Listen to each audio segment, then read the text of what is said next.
Laziness, apathy, it goes way beyond this is my day to rest. It goes way beyond this is my family vacation. It's a lifestyle of apathy, of excessive laziness, sloth in our lives that is hurting us and other people.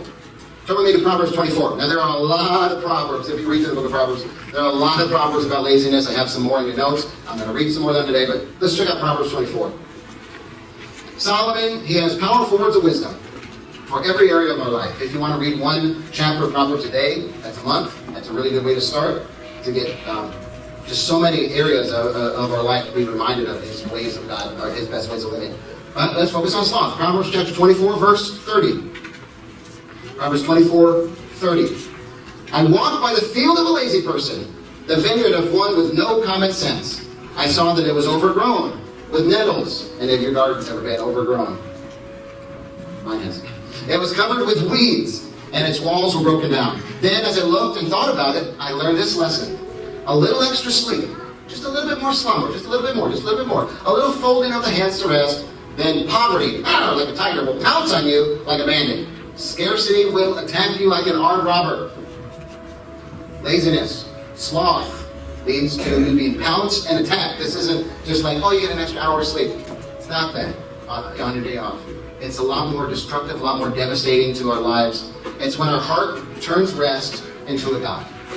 It's that the condition where we're worshiping laziness, where we're worshiping lethargy. That word just sounds just slow and fat by itself. Lethargy, like gluttony. Cool shade, by the way. I think it goes.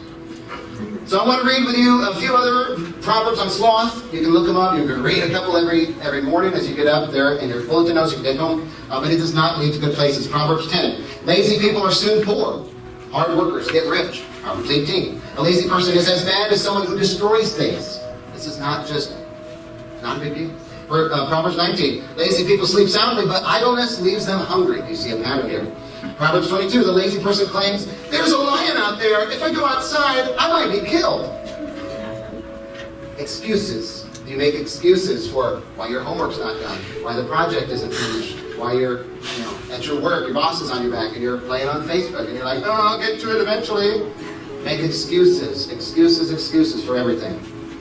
Why you're running late, why you procrastinate. Stepping on toes. All right. Paul tells Timothy, he talks about these young widows in 1 Timothy. They will learn to be lazy and will spend their time gossiping from house to house, meddling in other people's business, and talking about things they shouldn't. Burn. All right? I'm sure you've never met somebody who had nothing better to do than be a busybody. Sometimes, what's that saying? Idle hands are the devil's worship. We figure all these other things to do. A lot of people get in trouble. A lot of people get in crime, get in jail because they were bored, because they just wanted something to do. And it can destroy our lives. Sloth and laziness, it leads to a lot of unproductive behavior. That's really what I want to focus on.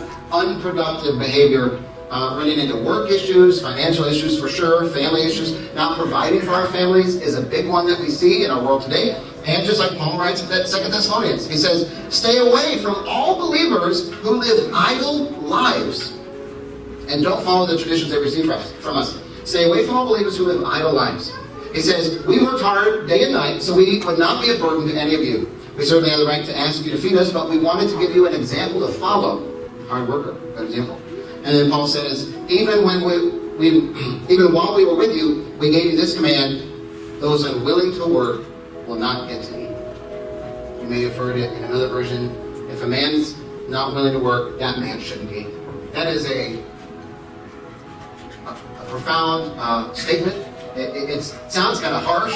I know we have the ability, some people are not able to work, and that's different. Okay?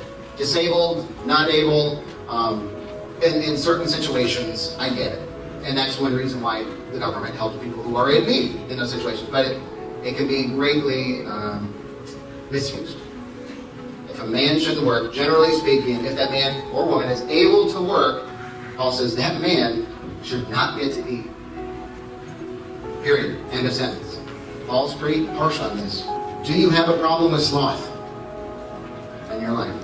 Do you try to expend as little energy as possible? Can't reach it? Don't need it. Or what does my brother say? When he bends over to pick something up, he looks around to see if there's anything else while he's down there. Do you expend as little energy as possible? Make people do things for you. Do you make lots of excuses? Well, there's a liar out there, it might kill me. The dog ate my homework. Sorry, boss. Sorry, wife. Sorry, kids. I made a promise, but I'm just not going to do it. Do you procrastinate? Are you late all the time?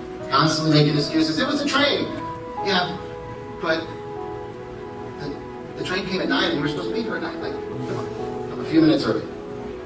Late all the time, blame shifting. So, excusing yourself, not fulfilling your obligations, your responsibilities in life. This is everywhere. It truly is, and we are called to be above that. Above that. Do you pull your weight? Do you mooch off of other people? You help me. You can do it for yourself. Nah, I don't want to. You help me. Just give me more. Go get that for me. Give me some money. Do you intend for things to happen that you never actually start? Do you start things that you never actually finish? Is your shed half done for the past 10 years? Is that project half done? Just finish it. Just finish it. Do you start things you never finish? Do you even neglect God and other people because of your laziness and your distractions?